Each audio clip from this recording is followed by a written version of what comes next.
अंजना को अपनी आंखों पर विश्वास ही नहीं हो रहा था। दरवाजे की झिल्ली से आंख सटाकर उसने ध्यान से देखा तो जेठजी को अपनी ओर देखते उसके होश फाख्ता हो गए। अगले ही पल उसने थोड़ी सी ओट लेकर दरवाजे को झटके से बंद किया, मगर थोड़ी देर बाद ही चररट की आवाज के साथ चरमराते दरवाजे की झिल्ली फिर जस की तस हो गई। तनिक ओट में जल्दी से कपड़े पहन अंजना बाथरूम से बाहर निकली। सामने वाले कमरे में जेठजी जा चुके थे। अंजना का पूरा शरीर थर्रा रहा था। क्या उसने जो देखा वह सच है? क्या जेठजी इतने निर्लज्ज भी हो सकते हैं? अपने छोटे भाई की पत्नी को नहाते हुए देखना, छी, उन्होंने तो मर्यादा की सभी सीमाएं लांघ ली। अंजना सोचती जा रही थी। कितनी बार उसने अभिनव से इस दरवाजे को ठीक करवाने के लिए कहा था, लेकिन हर बार बात आई गई हो गई थी। एक तो पुराना दरवाजा, उस पर टूटी हुई कुंडी बार बार कसकर लगाने के बाद भी अपने आप खुल जाया करती थी। उसने कभी सोचा भी नहीं था कि उस झिल्ली से उसे कोई इस तरह देखने का यत्न कर सकता है। पहले भी जेठजी की कुछ हरकतें उसे नागवार लगती थी, जैसे पैर छूने पर आशीर्वाद देने के बहाने अजीब तरह से उसकी पीठ पर हाथ फिराना, बेशर्मों की तरह ही बार उसके सामने पैंट पहनते हुए उसकी जिप लगाना, 1.5 साल के नन्हे भतीजे को उसकी गोद से लेते समय उसके हाथों को जबरन छूना और उसे अजीब सी निगाहों से देखना आदि। नई नई शादी की सकुचाइट में वह अभिनव को भी कुछ नहीं बता पाती। कई बार उसे खुद पर संशय होता कि क्या उसका शक सही है या फिर यह सब सिर्फ वहम है। जल्दबाजी में कोई निर्णय कर किसी गलत नतीजे पर नहीं पहुंचना चाहती थी, क्योंकि यह एक बहुत ही करीबी रिश्ते पर प्रश्न चिन्ह खड़ा करने जैसा था। लेकिन आज की घटना ने उसे फिर से सोचने पर विवश कर दिया। घर के आंगन से सटा एक कोने में बना यह कमरा यूं तो अनाज की कोठी, भारी संदूक व पुराने कूलर आदि रखने के काम आता था, परंतु रेलवे में पदस्थ सरकारी कर्मचारी उसके जेठ अपनी नाइट ड्यूटी के बाद शांति से सोने के लिए अक्सर उक्त कमरे का इस्तेमाल किया करते थे। हालांकि घर में 4 से 5 कमरे और थे, लेकिन जेठजी इसी कमरे में पड़े एक पुराने दीवान पर बिस्तर लगाकर जब तक सो जाया करते थे। इस कमरे से आंगन में बने बाथरूम का दरवाजा स्पष्ट दिखाई देता था। आज सुबह भी ड्यूटी से आए जेठजी इसी कमरे में सो गए थे।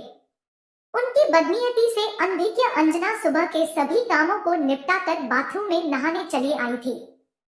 अंजना के मन में भारी उथल पुथल मची थी। क्या इस बात की जानकारी उसे अभिनव को देना चाहिए या अपनी जेठानी कमला से इस बाबत चर्चा कर देखना चाहिए? लेकिन अगर किसी ने उसकी बात पर विश्वास नहीं किया तो अभिनव तो अपने बड़े भाई को आदर्श मानता है, और भाभी, वे कितनी भली महिला है। अगर उन्होंने उसकी बात पर विश्वास कर भी लिया तो बेचारी यह जानकर कितनी दुखी हो जाएंगी। दोनों बच्चे तो अभी कितने छोटे हैं। नहीं नहीं, यह बात वह घर में किसी को नहीं बता सकती। अच्छा, घर का माहौल खराब हो जाएगा। वैसे भी साल 6 महीने में अभिनव की नौकरी पक्की होते ही वह यहाँ से दिल्ली उसके पास चली जाएगी। हाँ, इस बीच अगर जेठजी ने दोबारा कोई ऐसी हरकत दोहराई तो वह उन्हें मुंहतोड़ जवाब देगी। यह सोचते हुए अंजना अपने काम पर लग गई। उत्तर प्रदेश के मेरठ में 2 वर्षों पहले ब्याह कर आई एमए पास अंजना बहुत समझदार व परिपक्व विचारों की लड़की थी। उसके पति अभिनव दिल्ली में एक कंपनी में बतौर अकाउंट्स ट्रेनी काम करते थे। अभी फिलहाल कम सैलरी व नौकरी पक्की न होने के कारण अंजना ससुराल में ही रह रही थी। कुछ पुराना पर खुला खुला बड़ा सा घर किसी पुरानी हवेली की याद दिलाता सा लगता था। उसमें जेठ जेठानी और उनके 2 छोटे बच्चे, यही अंजना की ससुराल थी। यहाँ उसे वैसे कोई तकलीफ नहीं थी। बस अपने जेठ का दोगलापन अंजना को जरा खलता था। सबके सामने प्यार से बेटा बेटा कहने वाले जेठजी जरा सी ओट मिलते ही उसके सामने कुछ अधिक ही खुलने का प्रयास करने लगते, जिससे वह बड़ी ही असहज महसूस करती। स्त्री सुलभ गुण होने के नाते अपनी देह पर पड़ती जेठजी की नजरों में छिपी कामुकता को उसकी अंतर्दृष्टि जल्द ही भांप गई थी। एहतियातन जेठजी से सदा ही वह एक आवश्यक दूरी बनाए रखती थी। होली आने को थी। कमला और बच्चों के साथ मस्ती और खुशियां बिखेरती अंजना जेठजी के सामने आते ही एकदम सावधान हो जाती। उसे होली पर अभिनव के घर आने का बेसब्री से इंतजार था। पिछले साल होली के वक्त वह भोपाल अपने मायके में थी। अभिनव के साथ उसकी यह पहली होली थी। होली के 2 दिनों पहले अभिनव के आ जाने से अंजना की खुशी दोगुनी हो गई। पति को रंगने के लिए उसने बच्चों के साथ मिलकर बड़े जतन से एक योजना बनाई, जिसकी भनक भी अभिनव को नहीं पड़ने पाई। होली वाले दिन महल्ले में सुबह से ही बच्चों की धमाचौकड़ी शुरू हो गई थी। अंजना भी सुबह जल्दी उठकर भाभी के साथ घर के कामों में हाथ बंटाने लगी।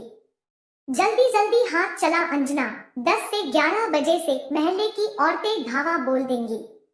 कम से कम खाना बन जाएगा तो खाने पीने की चिंता नहीं रहेगी। जेठानी की बात सुन अंजना दोगुनी फुर्ती से काम में लग गई। थोड़ी ही देर में पूरी, कचौड़ी, दही वाले आलू, मीठी सेवइयां और अरवी की सूखी सब्जी बनाकर दोनों देवरानी जेठानी फारिग हो गई। भाभी, मैं जरा इनको देख कर आती हूँ, उठे या नहीं? हाँ जा, पर जरा जल्दी करना, कमला मुस्कुराते हुए बोली। कमरे में घुसकर अंजना ने सो रहे अभिनव के चेहरे की खूब गत बनाई और मजे से चौके में आकर अपना बचा हुआ काम निपटाने लगी।